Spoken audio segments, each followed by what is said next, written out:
ассалому алайкум. Карӣ дар истилоҳи тиб тамоман маҳкам шудани сурохи гӯшт фаҳмида мешавад. Пас чӣ бояд кард?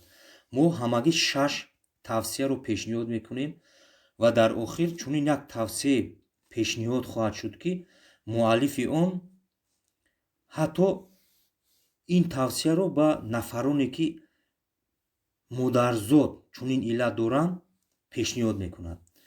Якум, оби пиёз ва асал ҳардуро ҷӯшонида нимгарм дар гӯшт чаконем, карӣ ва гаронии гӯштро дафт мекунад. Дуюм, агар мурчаро дар равғани зайтун ҷӯшонида ва нимгарм дар гӯшт бичаконем, кариро шифо мебахшад, бодҳо ва ҷаранги онро дафт мекунад. Сеюм, равғани бодоми талхро дар гӯшт чаконем, карии онро мебарад. Чорум тавсия, равғани мағзи донаки шафтолуро нимгарм дар гӯшт чакондан имкон медиҳад, ки карӣ ислоҳ шавад. Панҷум, испандро дар оби турк ҷӯшонида соф карда, бар болои он оби софаш равғани зайтун рехта аз нав ҷӯшондан лозим, то об рафта равған бимонад.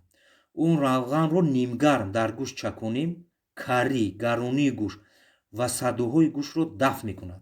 ана ҳамун тавсияи шашум охироне, ки яке аз донишмандони бузург Арасту пешниҳод кардааст. мумиёро дар равғани бенамаки хук ҳал карда нимгарм дар гӯшт чаконем, карии гӯштро агарчи модарзод бошад ҳам нафъ дорад. дар амони худованд бошед.